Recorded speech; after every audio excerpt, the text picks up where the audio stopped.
The company was actually started by my dad, Bill Bayless Sr. One of the things we do is we work with hospitals, we work with large doctor groups and clinics, and we help them collect money from insurances, from Medicare, Medicaid. We actually become their back room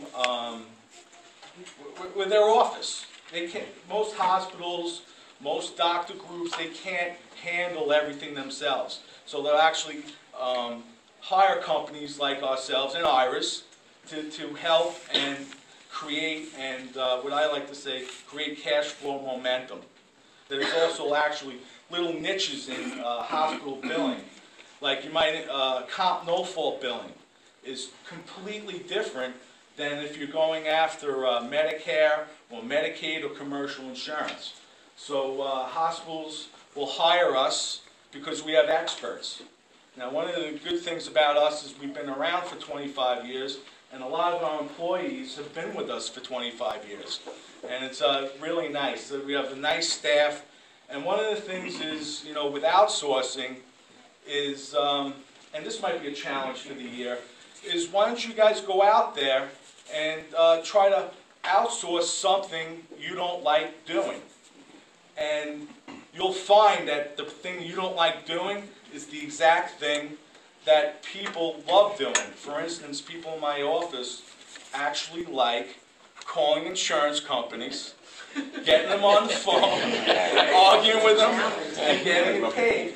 And that's what we do. I know from being in the medical field, the constant changes. You say your folks have been with you over 25 years. I can't even imagine how they have managed to keep up with the daily and weekly change that insurance companies do almost on purpose to throw you off so that the doctor ends up, oh, it's not worth going after this $12 or that $15. I'm just going to forget about it by the time I call. And you add that all up, and they're leaving hundreds of thousands of dollars on the table. It is unreal. It is unbelievable. Because, you know, and then I also heard people say, you know, one of the thoughts was, you know, what can you do better? And, you know, what mistakes were made? And I'd like to actually just go into what they wrote off. If I could get into a hospital system to show me what you wrote off, and I bet you I can find money there still. And I think that's a culture, that's something we have to change in healthcare. Because not every hospital is run like a business where every dollar counts, and that's what we try to do on our end in our own little way. How have you found new media and working with social media to help expand your business? That's been great. In fact, that's why I'm holding this pen, is to remind everybody to grab a pen and please, and if you can, if you're on Facebook, why don't you visit my website? You can join me on Twitter, LinkedIn, and that would be really nice. To like you? I like to change that from fan. I'd rather have fans. Thanks.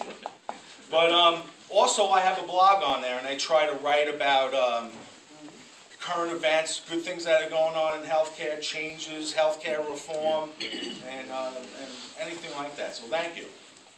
Well, I think that, you know, one of the things, regardless of what business you're in, I think that the idea, what strikes me about your presentation is over time the idea of change in any industry and how to keep up with it, to keep yourself, you know, at the apex of whatever it is you do. So, Bill, thank you for the information. Thank you for the opportunity.